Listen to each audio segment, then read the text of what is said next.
Le chef de l'État, Patrice Talon, engagé à offrir aux institutions de meilleures conditions, à l'image du rôle important qu'elles jouent pour le développement du Bénin.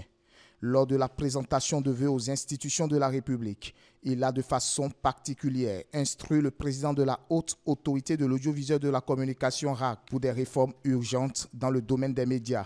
Je voudrais assigner une mission particulière à la Haute Autorité de l'Audiovisuel et de la Communication, celle d'engager des consultations sérieuses avec les acteurs de la presse nationale afin de proposer au gouvernement, assez vite, les axes d'une réforme ambitieuse et pertinente du secteur.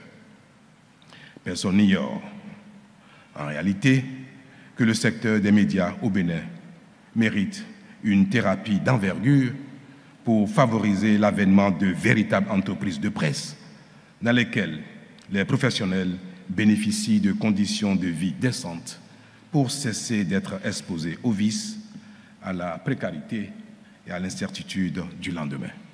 Saluant cette volonté du président de la République, Agapit Napoléon Maforican, cet ancien conseiller à la Haute Autorité de l'Audiovisuel et de la Communication, partageant l'analyse du chef de l'État de la situation de la presse béninoise, a invité les professionnels des médias à réfléchir pour refonder et relancer la protection du journaliste au Bénin. Lorsqu'on parle médias, je suis plus consultant, je suis partie prenante parce que là, honnêtement, c'est un peu mon champ. Comme je l'ai dit toujours, j'ai préparé, organisé les états généraux, présidé les états généraux, présidé le suivi, la mise en œuvre des chantiers.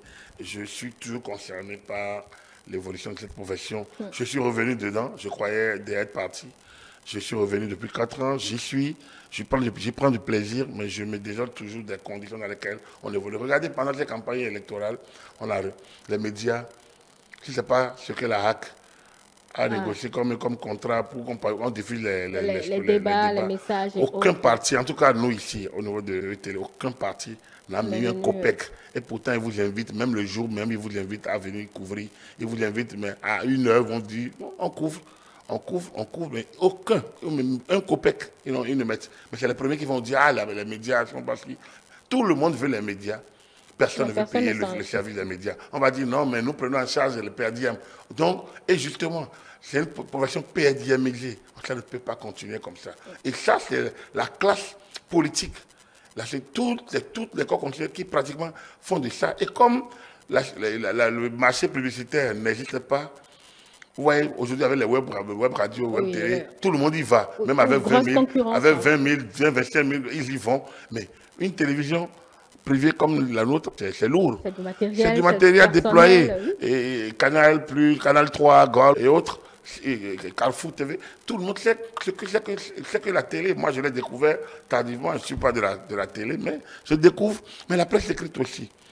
Alors, quelle doit pouvoir être la nouvelle architecture des médias? Ça, on ne peut pas continuer comme avant. Sans journaux, c'est trop. On n'en a pas besoin.